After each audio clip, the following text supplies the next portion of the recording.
Arizona is bustling with football fans as the greatest spectacle in sports will kick off in a matter of hours. The stage inside the University of Phoenix Stadium is set. The hype is over. It's time to play football. Welcome to the Big Game Countdown. Now here is your host, John Kucko. Welcome to the Big Game Countdown. I'm John Kucko, and we're broadcasting from Glendale, Arizona, site of the Big Game Championship here at the University of Phoenix Stadium. We have talked about this game for 2 weeks. At times we have talked about football. At times we have talked about Deflategate. But now we're talking about the showdown between the Patriots and the Seahawks. Both teams arrived here earlier this week, anxious for kickoff to arrive. It's not just another game.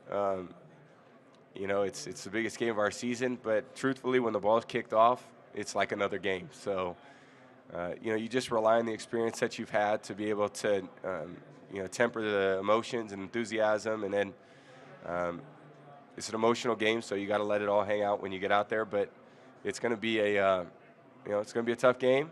You know, we're prepared for that. Russell Wilson scrambles a lot. He extends plays, which is very tough on the defense itself. You know, it breaks the defense down. You know, Russell does a great job of breaking it down with his legs, of scrambling and extending plays. So in the secondary, we just got to plaster when he does scramble and continue to keep our eyes on our man. The game is the game.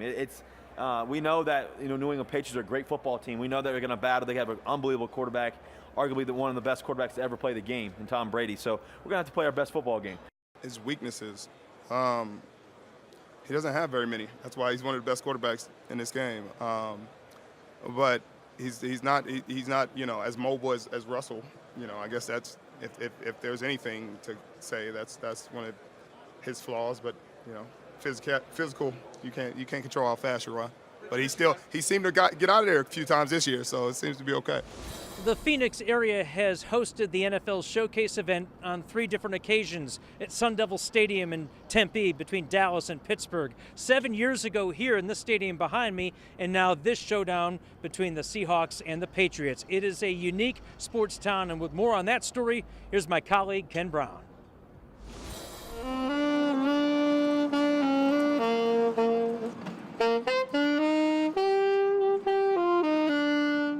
I think, you know, people are going to be here enjoying the weather and having fun. I mean, there's plenty to do down here, so hopefully they have fun. With plenty to do in the NFL fan experience alone, what's been good for tourists has been great for Phoenix. It's a bit crazy. I went to a couple Suns games, and this whole area was just completely dead. I parked right where the X is, so just seeing everything kind of spring up in a few days is kind of crazy. It's wonderful. I mean, it builds revenue, builds entertainment. It's a good time. It's a big deal. Yeah.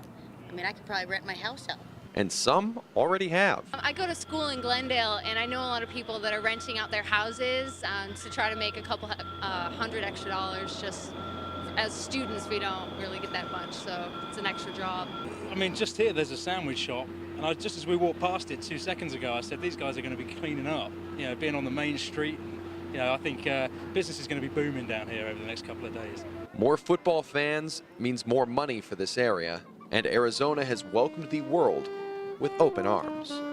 Reporting in Phoenix, I'm Ken Brown.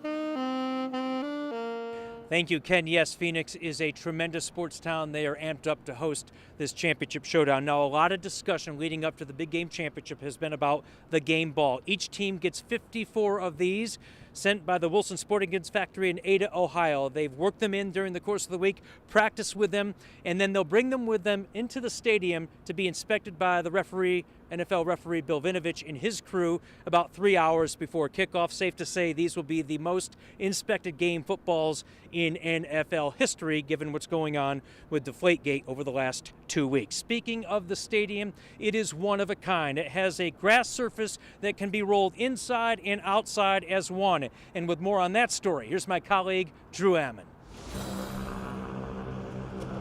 University of Phoenix Stadium has the only retractable field in North America. We got about 92,000 square feet of turf out here, and the conditions we're under, I mean, it's prime growing conditions. NFL field director Ed Mangan, also the Atlanta Braves field director, is here with 30 workers managing a surface that was shipped to Glendale about 3 weeks ago.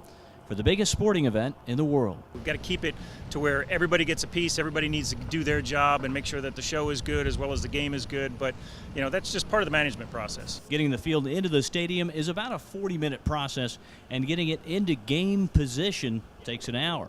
Mangan is not concerned about the quality of the surface, even though it was just used for the Pro Bowl last Sunday. You can see, you look out there now and you wouldn't know that we had rehearsals on it, and we played a football game on Sunday. It's a manageable process right now, but we got to try to limit the traffic as much best we can.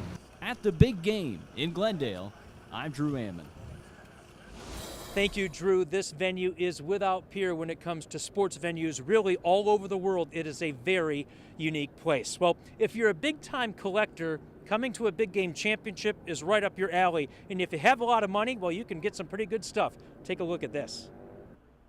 Some of the NFL's most prized possessions are on display here at the NFL Experience at the Super Bowl.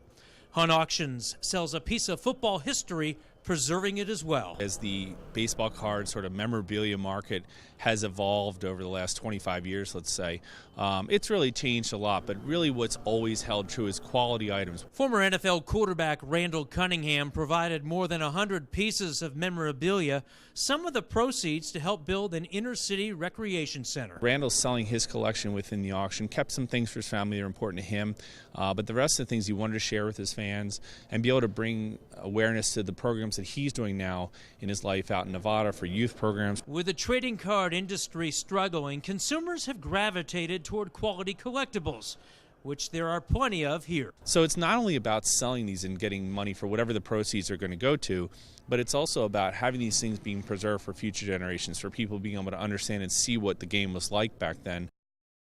You got to bring a lot of money if you're coming here if you want some of those items for sure. Some neat things we saw here the other day. When we come back on the Big Game Countdown, a moving tribute to a legendary football player from around here. Plus, football not the only thing going on this week.